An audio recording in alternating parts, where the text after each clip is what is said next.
Good morning વિદ્યાર્થી મિત્રો આપણે હવે તરંગો સાથે સંકળાયેલી બહુ જ એક સરસ ઘટના સમજવા જઈ રહ્યા છે. ત્યારે પહેલા આપણે તરંગોનો સુસંબંધ અને અસુસંબંધ સરવાળો એક ટોપિક છે, એ આપણે સમજવો પડશે. તો સૌથી પહેલા તો સુસંબંધ ઉદ્ગમો કોને કહેવાય અને અસુસંબંધ ઉદ્ગમો કોને કહેવાય, પહેલા આપણે આ બંનેની ડેફિનેશન ભણીએ છીએ. બીજી વસ્તુ કે આની જે મેઇન રિક્વાયરમેન્ટ છે કે આવા ઉદ્ગમોની જરૂર કેમ ઊભી થઈ, બરાબર, તો એની પણ આપણે ચર્ચા કરવાના છે. અને બીજું કે આપણે સમગ્ર ટોપિક દરમિયાન થોડાક આપણે બેક સાઈડ પણ જઈશું કે 11th તમે જે તરંગોનું ચેપ્ટર ભણ્યા છો એ પણ તમને અહીંયા થોડુંક રિવાઇઝ કરવા મળશે. તો આ બધાનો સમન્વય કરીને બહુ સરસ એક ટોપિક, ભૌતિક વિજ્ઞાન સાથે સંકળાયેલી બહુ જ એક અગત્યની ઘટના છે ઇન્ટરફિયરન્સ, જેને ગુજરાતીમાં આપણે કહીએ છીએ વ્યતિકરણ. એ વ્યતિકરણ આપણે ભણવાની છે, પણ એ પહેલા આપણે સમજવું પડશે સુસંબંધ અને અસુસંબંધ ઉદ્ગમો એટલે શું. તો વિદ્યાર્થી મિત્રો કે સુસંબંધ ઉદ્ગમો એટલે કેવા ઉદ્ગમો? તો આના માટે આપણે એવું કહી શકીએ છીએ કે જે ઉદ્ગમોમાંથી ઉત્સર્જાતા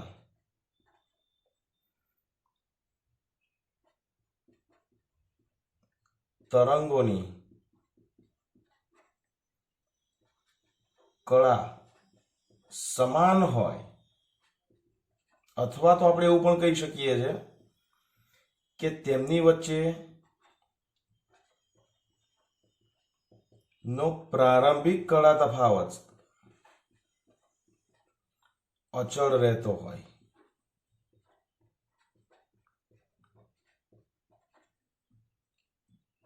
તો તેવા ઉદ્ગમોને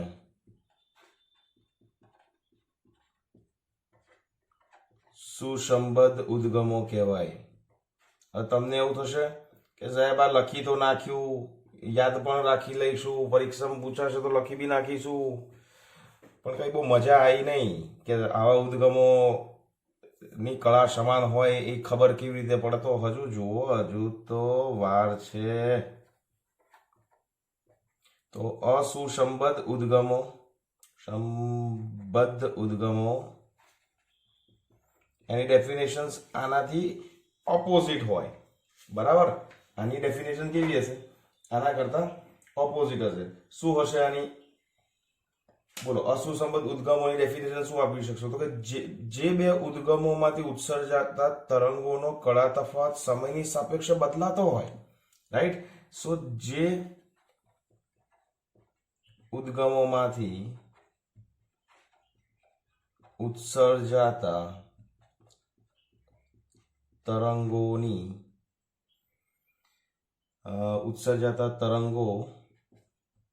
વચ્ચેનો કળા તફાવત સમય સાથે બદલાતો હોય, તો આવા ઉદ્ગમોને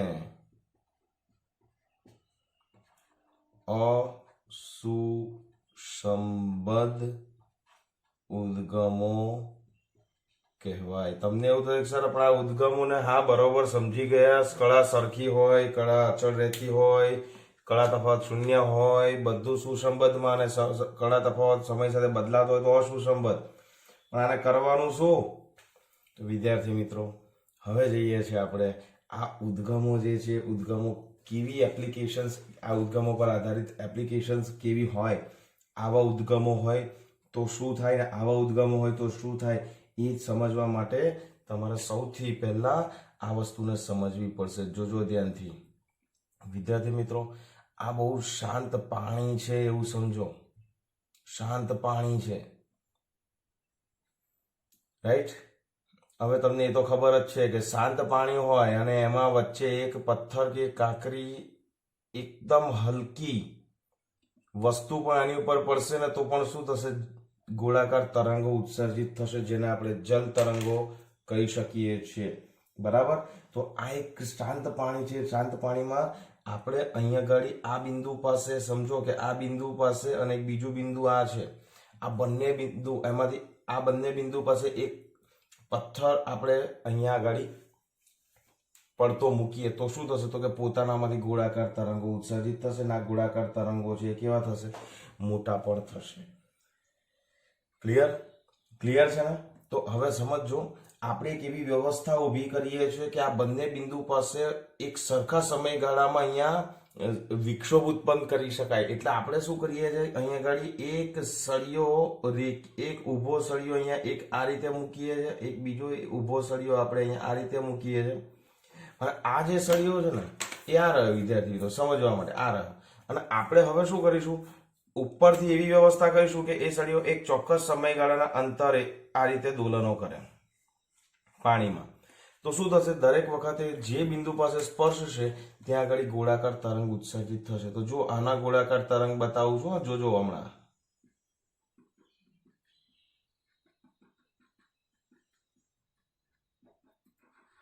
થશે.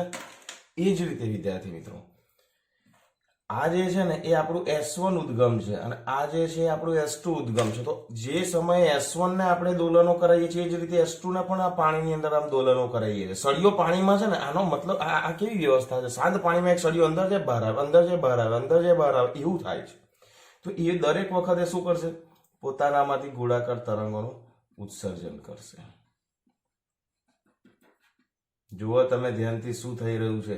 તો અહીંયા જુઓ, આ પાણીનો કોઈ એક કણ છે, આ એક કણ છે, એક આ કણ છે કે જ્યાં આગળ આ બંને ઉદ્ગમોમાંથી આવતા તરંગો આ બિંદુ પર સંપાત થાય. અને સંપાત થાય તો યાદ કરો, ધોરણ 11 ની અંદર તમે સંપાતપણાનો સિદ્ધાંત ભણી ગયા. અને એ સંપાતપણાનો જે સિદ્ધાંત છે એ સિદ્ધાંત અહીંયા આગળ આપણે યુઝ કરવાનો છે. શું હતું સંપાતપણાનો સિદ્ધાંત? શું હતો? કોઈને યાદ છે કે મારે લખીને બતાવવાનો છે? તો તમને કહી દઉં કે જ્યારે માધ્યમના કોઈ એક કણ પર કે કોઈ એક બિંદુ પર બે કે તેથી વધારે, બરાબર, બે કે તેથી વધારે તરંગો સંપાત થાય, અથવા આપણે આવું પણ કહી શકીએ છીએ કે અથવા માધ્યમનો કોઈ કણ બે કે તેથી વધારે તરંગોની અસર હેઠળ આવે ત્યારે તે કણનું પરિણામી સ્થાનાંતર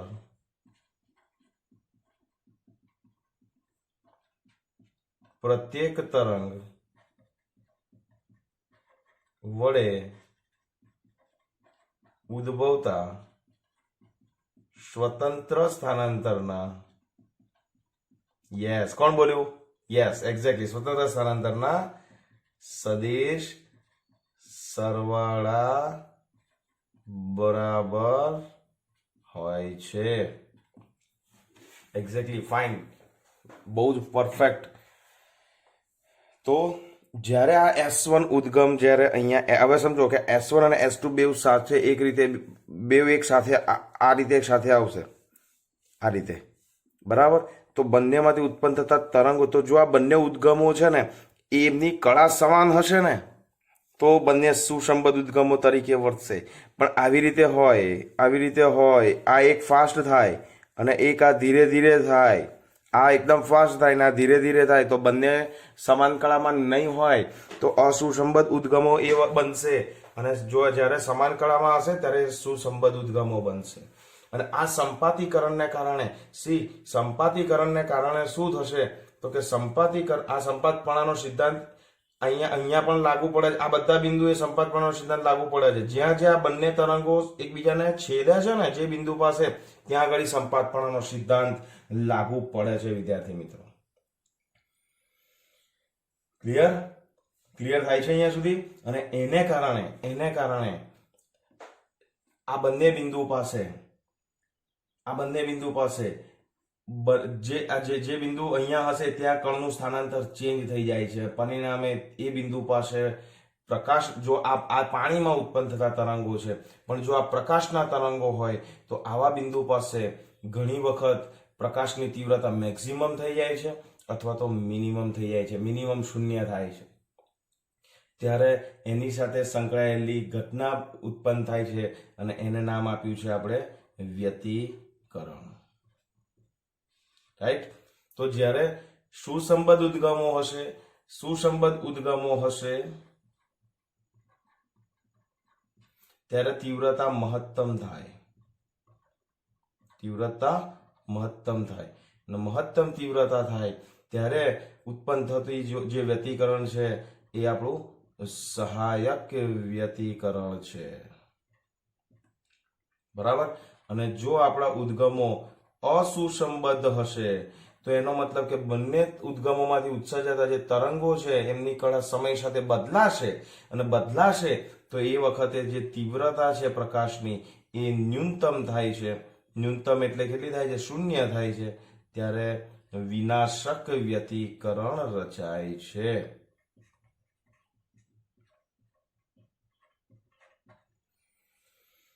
બરાબર? હવે આ પાણીમાં ઉત્પન્ન થતા તરંગો છે, આમાં આ જ વસ્તુની જગ્યાએ તમે S1 અને S2 માંથી બે બલ્બ મૂકી દો અને બલ્બમાંથી આવતા જે પ્રકાશ છે, તો બંને બલ્બ જો સુસંબદ્ધ ઉદ્ગમો તરીકે વર્તશે તો સહાયક વ્યતિકરણ રચાશે અને પેલું હશે અસુસંબદ્ધ ઉદ્ગમો હશે તો વિનાશક વ્યતિકરણ રચાશે. બરાબર? તો થોડી ડિટેલ જોવાની બાકી છે થોડી, તો એ જોઈ લઈએ છીએ. પહેલા તમે આ બે ડેફિનેશન અને સંપાતપણાનો સિદ્ધાંત જે છે એ લખી લો. આ વસ્તુ તમને 1 માર્ક્સમાં કામ લાગવાની છે.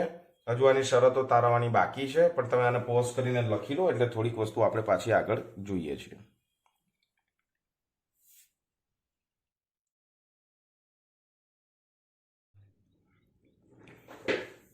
હવે વિદ્યાર્થી મિત્રો, પ્રકાશના સંદર્ભમાં આપણે વ્યતિકરણ ભણવાનું છે. બરાબર? તો આપણે એક ધારી લઈએ છીએ કે ભાઈ આ એક આપણો સેલ છે, એટલે કે એક બલ્બ છે, સોર્સ S1 છે. ઓકે? અને બીજો એક સોર્સ અહીંયા છે આપણો S12. આ S1 અને S2 બે સોર્સ છે અને આ જે છે આ બંને સોર્સ જે છે એ વચ્ચેનું ડિસ્ટન્સ આપણે હમણાં ધારી લઈએ છીએ સપોઝ સ્મોલ d. અને આ જે છે એ બંનેને જોડતા આ એમનો લંબ દ્વિભાજક છે. હવે વિદ્યાર્થી મિત્રો, આની અંદરથી જે તરંગો ઉત્સર્જિત થશે ને એ તરંગો જુઓ તમે ધ્યાનથી.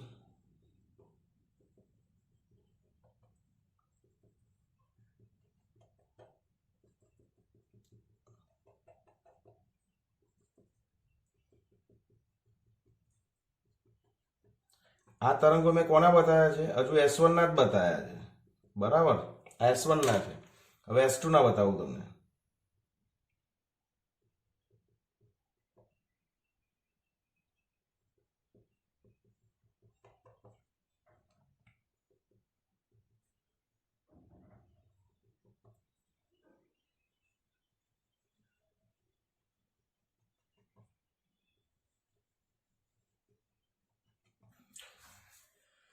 તો વિદ્યાર્થી મિત્રો, આ જે બંને આ S1 ઉદ્ગમમાંથી નીકળતા તરંગો છે, S2 માંથી નીકળતા તરંગો છે. જો બંને મધ્યમાં કોઈક ને કોઈક બિંદુ પાસે શું થાય? એક અહીંયા છે, અહીંયા છે. આ બધા બિંદુઓ છે ને એ છેદે છે ને એનો મતલબ તમારે શું કરવાનું છે? એ બધા બિંદુઓ પાસે તીવ્રતા જે છે તીવ્રતા મેક્સિમમ પણ હોઈ શકે અને મિનિમમ પણ હોઈ શકે. અહીંયા દોરવામાં મારું કોઈક પરફેક્શન નથી, એટલા માટે તમને પ્રોપર ખ્યાલ નથી આવતો, પણ સામાન્ય રીતે શું થાય છે કે આ જે બિંદુએ છેદે છે ને ત્યાં આગળ સહાયક વ્યતિકરણ રચાય. પછી એક બિંદુ એવા આવે કે અહીંયા આગળ વિનાશક વ્યતિકરણ રચાય. પછી એક બિંદુઓ એવા આવે કે જ્યાં સહાયક વ્યતિકરણ રચાય. હવે સહાયક વ્યતિકરણ એટલે શું સમજવાનું તમારે? સહાયક વ્યતિકરણ એટલે મેં તમને આગળ કહ્યું કે સહાયક વ્યતિકરણ એટલે તીવ્રતા કેવી થઈ જાય, અહીંયા આગળ પણ વિનાશક વ્યતિકરણ, અહીંયા સહાયક વ્યતિકરણ, આવું ઓલ્ટરનેટિવ એકબીજાને ક્રમિક સહાયક અને વિનાશક વ્યતિકરણો બનતા જાય છે. પણ એટલું યાદ રાખજો, સહાયક વ્યતિકરણ હશે તો ત્યાં આગળ તીવ્રતા જે છે એ કેવી હોય? મેક્સિમમ હોય. અને વિનાશક વ્યતિકરણ જે છે ત્યાં તીવ્રતા કેવી હોય? ન્યૂનતમ અને અથવા તો આપણે એને કહીએ છીએ શૂન્ય. બરાબર. હવે એ પણ યાદ રાખજો, એકચ્યુઅલી વ્યતિકરણ જે છે ને, વ્યતિકરણ એ પ્રકાશ સાથે સંકળાયેલી ઘટના છે, પણ વ્યતિકરણ જેને ઇંગ્લિશમાં આપણે કહીએ છીએ ઇન્ટરફિયરન્સ. અને વ્યતિકરણ જે છે ને એ સંપાતપણાના સિદ્ધાંત પર આધારિત ઘટના છે. સુપરપોઝિશન થિયરમ, સંપાતપણાના સિદ્ધાંત. તમને 1 માર્ક્સમાં પૂછાય કે વ્યતિકરણ જે છે એ કયા સિદ્ધાંત પર આધારિત છે? તો સંપાતપણાના સિદ્ધાંત પર આધારિત ઘટના છે. બરાબર. બીજી વસ્તુ, વ્યતિકરણ આપણને 2 પ્રકારના મળશે, એક સહાયક અને બીજું વિનાશક. અને સહાયક એટલે શું? તો કે પ્રકાશની તીવ્રતા. હું તમને આ બધાની સાબિતી આપવાનો છું, પણ આ તો તમને તમારા મગજમાં ઠોકી બેસાડું છું હમણાં હું ટેમ્પરરી ડેટા, કે તમારે એમને બી ના સ્વીકારશો કે સહાયક સર તીવ્રતા મહત્તમ જ કેમ થાય. તો હું તમને સાબિત પણ કરીને આપવાનો છું કે અહીંયા તીવ્રતા કેવી થઈ જાય છે? શૂન્ય થઈ જાય છે. બરાબર. તો આ વ્યતિકરણ સંપાતપણાના સિદ્ધાંત પર આધારિત ઘટના છે. વ્યતિકરણની વ્યાખ્યા તમારે આપવી હોય તો શું આપશો? તો કે 2 કે તેથી વધારે તરંગોના સંપાતીકરણને કારણે ઉદ્ભવતી ઘટના એટલે વ્યતિકરણ. શું લખીશું? 2 કે તેથી વધુ તરંગોના સંપાતીકરણથી ઉદ્ભવતી અસર એટલે વ્યતિકરણ. આપણે બીજા નેક્સ્ટ આના પછીના વિડીયોની અંદર સહાયક અને વિનાશક વ્યતિકરણ ડિટેલમાં ભણવાના છીએ. અને સહાયક વ્યતિકરણમાં હું તમને એ પણ બતાવવાનો છું કે એમાં તીવ્રતા આપણને બંને આ 2 તરંગો છે, આ બંને, આ એક રેડ કલર અને એક બ્લુ કલર, આ 2 તરંગો છે, એ બંને તરંગો જે છે એ જે કોઈ બિંદુ પાસે સંપાત થતા હશે તો ત્યાં તીવ્રતા શૂન્ય થશે, એ હું તમને બતાવવાનો છું. અને ત્યાં વિનાશક વ્યતિકરણ રચાશે, અને જ્યાં તીવ્રતા મહત્તમ થશે ત્યાં સહાયક વ્યતિકરણ રચાય છે. તો આ બધી વસ્તુ હું તમને મેથેમેટિકલી પણ તમને સાબિત કરીને આપવાનો છું આના પછીના વિડીયોમાં. પણ એ પહેલા આપણે બેઝિક ઇન્ફોર્મેશન લઈ લઈએ અને થોડાક મેન્ટલી પ્રિપેર થઈ જઈએ. તો સુસંબદ્ધ ઉદ્ગમો યાદ રાખજો. સહાયક વ્યતિકરણ જે છે તે માટે ઉદ્ગમો કેવા હોવા જોઈએ? સુસંબદ્ધ જ હોવા જોઈએ. અને આ જે છે તમારા અસુસંબદ્ધ જ હોવા જોઈએ ઉદ્ગમો. ક્લિયર? હવે તમને એવું કે ભાઈ સુસંબદ્ધ ઉદ્ગમો હોવા માટેની આવશ્યક શરત શું? તો મેં તમને હમણાં જ એની ડેફિનેશન આપી દીધી. શું? કે જો બંને તરંગો છે, બંને ઉદ્ગમો છે, એ ઉદ્ગમોમાંથી ઉત્પન્ન થતા તરંગોના સ્થાનાંતર વચ્ચેનો કળા તફાવત શૂન્ય સમય સાથે બદલાતો ન હોય, અથવા તો કળા તફાવત શૂન્ય હોય હર હંમેશ, તો એવા ઉદ્ગમો સુસંબદ્ધ ઉદ્ગમો કહેવાય. અને જ્યારે 2 દોલનો કરતા ઉદ્ગમો વચ્ચે અથવા તો 2 ઉદ્ગમોમાંથી ઉત્સર્જિત થતા તરંગો વચ્ચેનો કળા તફાવત સમય સાથે બદલાતો હોય તો એને આપણે કહ્યું હતું અસુસંબદ્ધ ઉદ્ગમોને. અસુસંબદ્ધ ઉદ્ગમોને કારણે વિનાશક વ્યતિકરણ મળશે, સુસંબદ્ધ ઉદ્ગમોને કારણે સહાયક વ્યતિકરણ વિદ્યાર્થી મિત્રો આપણને મળશે. હવે તમને એ પણ કહી દઉં ટેકનિકલી ભાષામાં તરંગ એટલે શું. સૌથી પહેલા તો તમે આ તો ભણ્યા જ છો.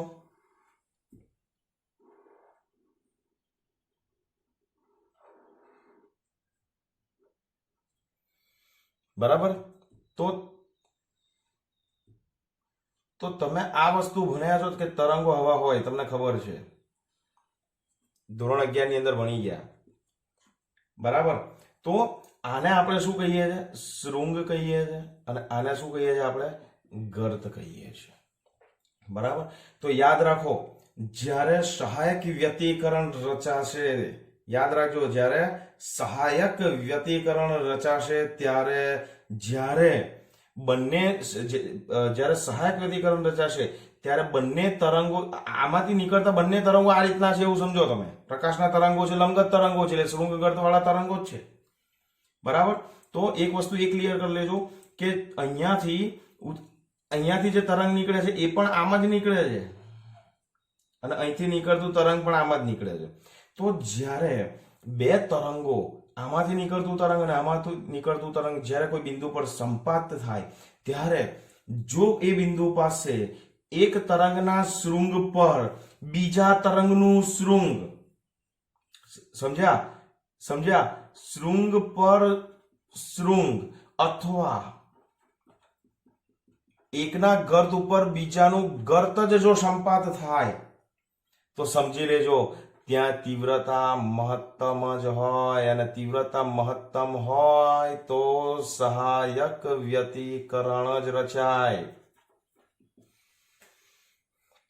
ક્લિયર? સહાયક વ્યતિકરણ કોને કહીશું આપણે? જ્યારે બે ઉદ્ગમોમાંથી નીકળતા તરંગો, બે જુદા જુદા ઉદ્ગમોમાંથી નીકળતા તરંગો જ્યારે માધ્યમમાં કોઈ બિંદુ પર સંપાત થાય છે ત્યારે એક તરંગનું શૃંગ પર બીજા તરંગનું શૃંગ સંપાત થાય, અથવા તો એક તરંગના ગર્ત ઉપર બીજા તરંગનું ગર્ત જ સંપાત થાય, તો એ બિંદુ પાસે તીવ્રતા આપણને મહત્તમ મળે.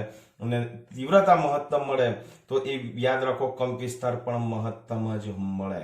અને આ બિંદુ પાસે સહાયક વ્યતિકરણ રચાય. અને તમને તીવ્રતા અને કંપ વિસ્તાર વચ્ચેનો રિલેશન ખાલી તમને કહી દઉં, તમને ખબર જ હશે કે પ્રકાશની તીવ્રતા જે છે, પ્રકાશની જે તીવ્રતા છે એ કંપ વિસ્તારના વર્ગના સમપ્રમાણમાં હોય છે. બરાબર. એક આ પણ બહુ જ અગત્યનો રિલેશન તમારે યાદ રાખવાનો છે. પ્રકાશની તીવ્રતા the intensity of a light is proportional to the square of the amplitude of the wave.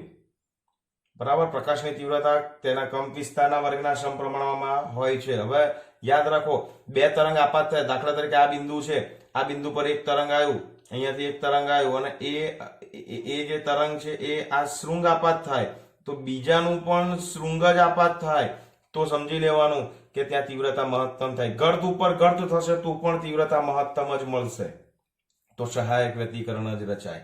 બરાબર. અને આનાથી ઉલટું, જ્યારે બે તરંગો આવી રહ્યા છે ત્યારે માધ્યમના કોઈ બિંદુ પાસે કોઈ એક તરંગના શૃંગ પર બીજાનું ગર્ત અથવા તો એકના ગર્ત પર બીજાનું શૃંગ આપાત થશે ત્યારે બંને બિંદુઓ પાસે બંને તરંગો એકબીજાનું જે સ્થાનાંતર છે એ એકબીજાની અસરને નાબૂદ કરે છે, એકબીજાની ઇફેક્ટને નલિફાઈ કરે છે. દાખલા તરીકે આ બિંદુ છે અને અહીંયા કોઈ એક તરંગ આવ્યો છે, જોજો ધ્યાનથી, અને એ તરંગ આને અહીંયા નીચે તરફ 5 સેન્ટીમીટર લઈ આવે, અને બીજો જે અહીંયા શૃંગ અત્યારે ગર્ત, આના કારણે ગર્ત એપ્લાય થયું આ બિંદુ પાસે, અને આને કારણે શૃંગ આપાત થયું, તો આ ગર્ત આપાત કરશે તો એ આ બિંદુને 5 સેન્ટીમીટર નીચે લઈ આવશે, તો આ પણ એને 5 સેન્ટીમીટર ઉપર લઈ આવશે, તો એનું પરિણામી સ્થાનાંતર 0 થશે.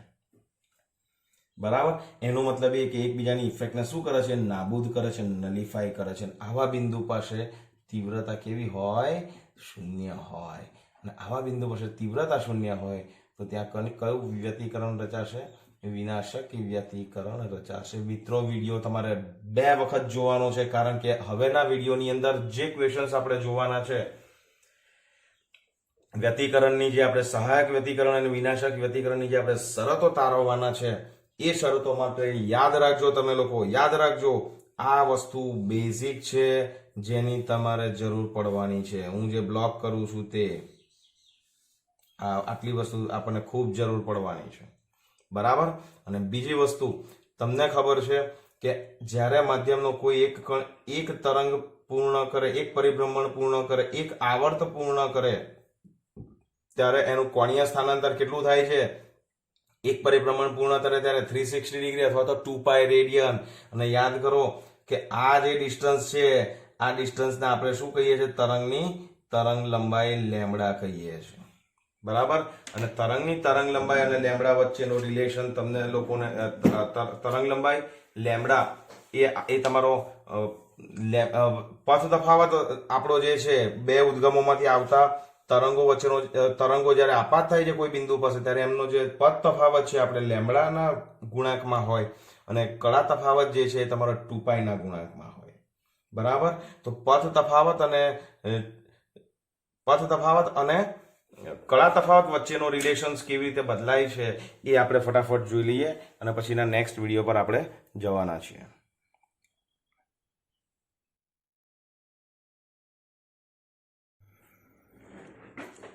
તો વિદ્યાર્થી મિત્રો, આપણું જે તરંગ છે એ તરંગ આપણે આ રીતે લીધું છે, રાઈટ?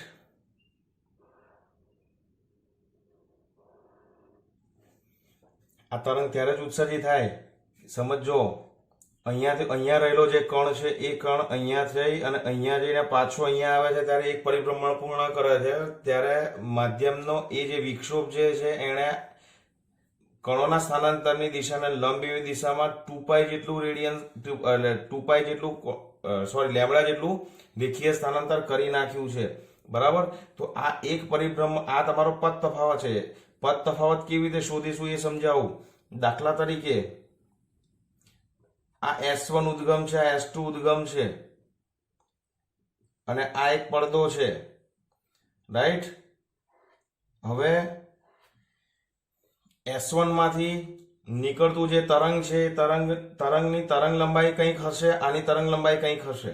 હવે તમે જુઓ કે S1 માંથી નીકળતું તરંગ અહીંયા આવે છે અને અહીંયાથી નીકળતું તરંગ અહીંયા આવે છે. આ આપણું P બિંદુ છે કે જે S1 અને S2 જે છે, S1 S2 જે છે એના લંબ દ્વિભાજક પર રહેલું છે. બરાબર. લંબ દ્વિભાજક પર રહેલું છે. તો અત્યારે બંને એક સરખું ટ્રાવેલ કરશે. S1 અને S2 માંથી નીકળતો તરંગ P બિંદુ પર પહોંચશે ત્યારે સરખું ટ્રાવેલ કરશે. કેમ? એ સમાન ડિસ્ટન્સ છે. બરાબર. પણ દાખલા તરીકે હું અહીંયા એક Q બિંદુ લઈ લઉં તો આ Q બિંદુ જે છે ને એ Q બિંદુ ઉપર નીકળતું જે તરંગ છે ને એ તરંગ S1 માંથી અહીંયાથી નીકળશે અને S2 માંથી અહીંયાથી નીકળશે. તો તમે જોઈ શકશો સ્પષ્ટ રીતે કે S1 માંથી નીકળતું તરંગ S2 માંથી નીકળતા તરંગ કરતા ઓછું ટ્રાવેલ કરે છે, રાઈટ? તો આ જે S1 માંથી નીકળતા તરંગનો પાથ જે છે એ આ રહ્યો અને S2 માંથી નીકળતા તરંગનો પાથ આ રહ્યો. તો બંને વચ્ચે કંઈક પાથ ડિફરન્સ છે, એમની વચ્ચે કંઈક પથ તફાવત છે.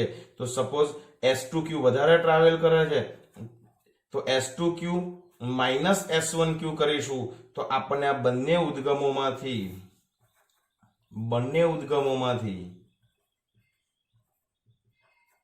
આવતા તરંગો વચ્ચેનો પથ તફાવત મળે. ક્લિયર? ઓકે. બીજી વસ્તુ આ તમે ભણી ગયા કે લેમડા જેટલું આમ પથ તફાવત થશે. ધેટ મીન્સ સી, અહીંયા જે કણ છે અને અહીંયા એક કણ છે, કણ A અને B. બરાબર.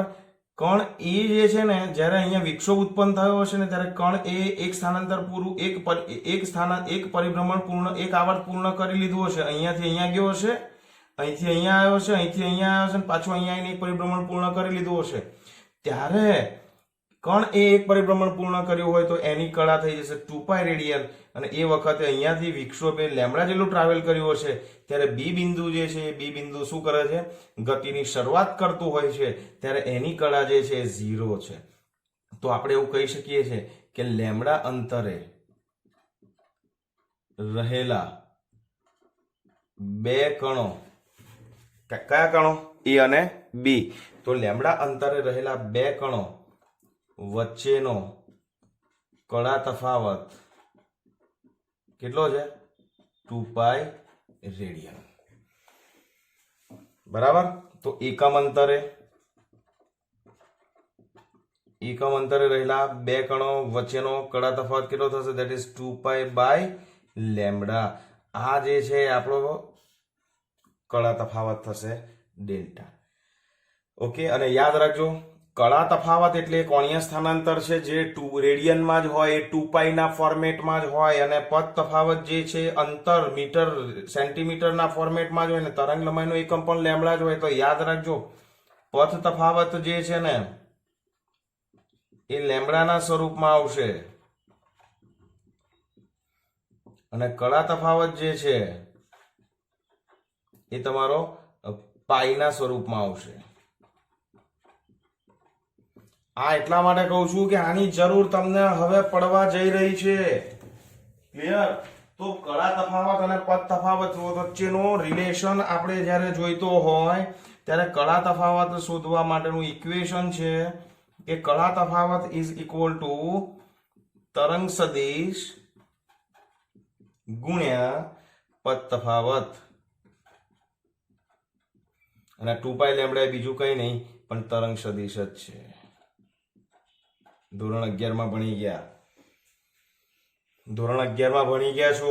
ચોપડીઓ ફેંદી લેજો, જૂની નોટ્સ ચેક કરી લેજો. બરાબર? તો આપણને એક જે બેઝિક ઇક્વેશન મળે છે એ હું તમને આપવા જઈ રહ્યો છું. જોજો, કળા તફાવત is equal to 2π by lambda પથ તફાવત. આ ઇક્વેશન હું જે બ્લોક કરવા જઈ રહ્યો છું કે બ્લોક કરી રહ્યો છું, આ ઇક્વેશન તમને ગુજકેટ JEE નીટમાં કામ લાગવાનું છે. બેઝિક રિલેશન છે. બેઠું આવું ના પૂછાય પણ આની એપ્લિકેશન્સ પૂછી શકે. બરાબર? એપ્લિકેશન્સ પૂછી શકે. દાખલા તરીકે એક એક્ઝામ્પલ તમને આવો પૂછ્યો કે ભાઈ કળા તફાવત 14π